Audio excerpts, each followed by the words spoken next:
Bonsoir à tous, je suis Baïchi, Ivan Paul-Éric David, élève en classe préparatoire économique et commerciale option scientifique à l'INPHB, comme vous autres. On est tous à l'INPHB, n'est-ce pas? Et il m'a été donné un thème, l'importance de la langue dans la formation et dans l'insertion socio-professionnelle des jeunes. Et à cet effet, j'ai écrit un slam que je vais vous présenter maintenant. Langue, mot chanté, hanté, rythmique, diction, vers, noué, enroulé, détonnant, cadencé, décochant, rythmé. Molière, ton heure, ton air est encore en chair et en os, vive, vivace, ce que de tes verbes tu as mis en exergue, que le vers donne vie à l'âme, que le verbe est une arme, une jeunesse innocente mais inconsciente, en méconnaissance des sens le ruine. Elle met l'endroit à l'envers et l'envers au nord-est. Tout rime avec Tohu Boé, Chari, Vari, Méli, Mélo, Mélo, Méli. À croire qu'on n'écoute pas l'homélie.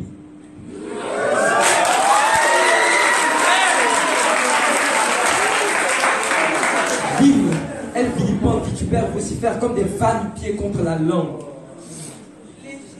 Se permettant, liberté sur liberté, d'éternité en éternité, de massacrer le vocable, au point de se demander si elle a une éducation stable, durable, fiable. À l'écrit comme à l'oral, on ne comprend que dalle, car on veut la parler illico presto. Je parle de la langue, bien sûr. En accélérant pour faire des combos, alors on brade la langue, comme on brode des adages. On se casse le bras en troquant les mots contre nos mots en langage. Ou là, je tombe des nuées comme un ange. Je tombe sur du béton. À la place de Kaya meurt, on se dit entre nous Aya, Naka, Moura.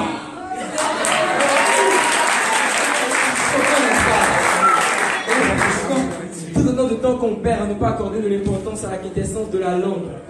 Et toujours dans les sociétés, on tatillonne, nous chez aux lèvres, même en entretien d'embauche. On trouve ça chic, mais le hic c'est que la langue nous fauche du côté gauche et on finit à Vézène sous la fauche car on chôme. Portons-nous la crise opportune, quand on passe à la tribune de dames, on pleure en finissant thune, croyant notre défortune. Malheur, malédiction, on s'en accuse. Non, je dirais plutôt malédiction. La préférence se porte sur les tics et les mathématiques, mais avant tout, c'est pas avec des X carrés qu'on s'exprime. Loin de moi les algorithmes.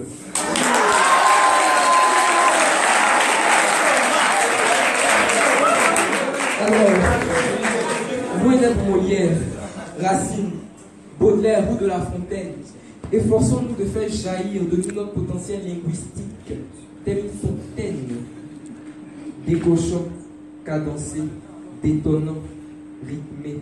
Que mes paroles, toutefois frêles, se mêlent et s'entremêlent et vous rappellent que la flamme de la langue est une arme au fond de nos âmes. Et que c'est en la faisant brûler que vous et moi, donc nous, parviendrons à nous distinguer des autres. À montrer aux autres que nous sommes une jeunesse éloquente et compétente. Je vous dis merci.